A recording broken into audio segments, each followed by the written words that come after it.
Setsu finds himself in the real world after an intense fight against the final boss. He daydreams as he sees an explosion. Yuhi, his childhood friend, approaches him. Setsu doesn't want rumors to spread about them, but Yuhi doesn't care, pointing out how long his hair has gotten and saying it makes him look gloomy. She offers to cut his hair, and Setsu appreciates her and agrees to let her do so. The sky suddenly turns dark, and Setsu wonders how things are going in the other world. Suddenly, a magic circle appears beneath them and he is shocked. Setsu feels a sense of familiarity. The students are transported to another world by a blinding light. The students wonder what is going on and Setsu realizes he has returned to the other world. As they suddenly hear a noise, demon knights approach. Setsu can sense that they are being controlled by a cursed energy. As the demons get closer, they start charging at them and the students run away in pain. It seems like they are targeting Setsu. When the demon is about to hit them, Setsu jumps on him to protect him. With just a flick of his finger, he sends the demon flying and they are confused about what happened. As Setsu starts leading the way, they see an army of soldiers come charging past them, engaging against the demons. Despite the men struggling, a squadron of mages manages to take some of the demons out by unleashing fire on them. As the battle rages on, the students watch in fascination, with Setsu finding it all very strange. Because the war against demons should have already ended, a girl named Elka rose up, telling them it's dangerous and they should get to safety. After Setsu recognizes her, Alka is joined by the royal knight Glain. He orders his troops to advance against the enemy. Glain cuts one down and Alka uses her ice magic to rain spikes down on them. Setsu leads her to safety and he is impressed at their strength. The students make it to the city and meet the king, who calls them heroes. Students gather at the princess castle. The princess explained that they were being invaded by demons, similar to the war they had 5 years ago. The heroes from another world saved them and the princess believed that this was destiny once again bringing them heroes to save them. The students were concerned since they didn't know how to fight, but she asked for their help. Nevertheless, they had no other options and agreed to help. After the students headed to their rooms, the princess thanked them. Setsu promised to keep Yuhi safe.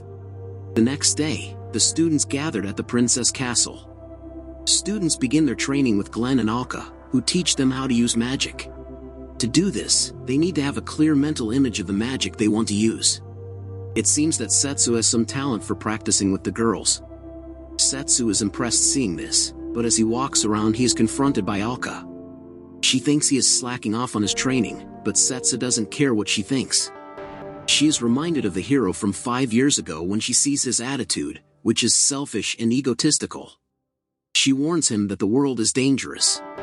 Alka, angry, tells Setsu to return to his training, but he stubbornly refuses. She decides to teach him a lesson and runs towards him. However, in an instant, Setsu dodges and slaps her from behind. Alka is stunned and instantly recognizes his technique as that of the hero. She is glad to see him again and calls him master. He wonders how long she plans to bow for and she remembers she is his chair. He ends up sitting on her but finds her weird, commenting that she has become stranger. Glain bumped into Alka and Setsu as they were leaving, and she wondered why Setsu looked different. He explained that he was in a different body. Glenn was surprised to see that Alka's position must be true. Thea quickly went to find their companion, Setsu, who could already tell that Thea was back, recognizing his magic power. Glenn apologized for not being able to sense magic, and Alka pretended she had known it was him all along. Cauterized his wounds. Tsu was glad to be reunited with his old companions, and they were glad to have him back. Setsu was lucky that he wasn't killed while he was away. They were all curious about the situation with the demons, and where he had gone from their perspective. After the final battle, he seemingly disappeared.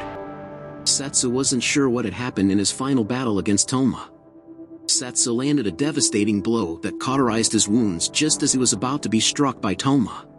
After an explosion, Toma was reborn in another world but kept his memories and magic powers. Thea believes that the fact that he was summoned again could be destiny.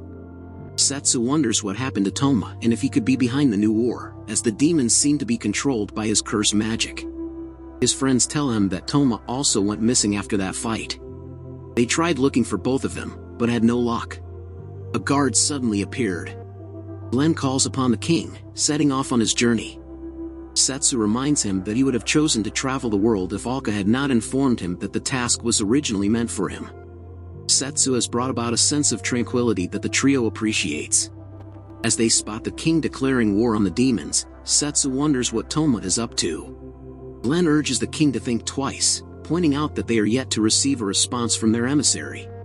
The princess claims that the demons invaded without any provocation. When they see the new heroes being summoned, they understand the gravity of the situation. Convince them, Ned believes that justice is on their side, while Glenn is unable to argue. The king thinks that making peace with the demons 5 years ago was a mistake. In the meantime, Yuhi is practicing her magic and manages to use wind magic. Setsu compliments her, but she does not like the thought of using magic to hurt people.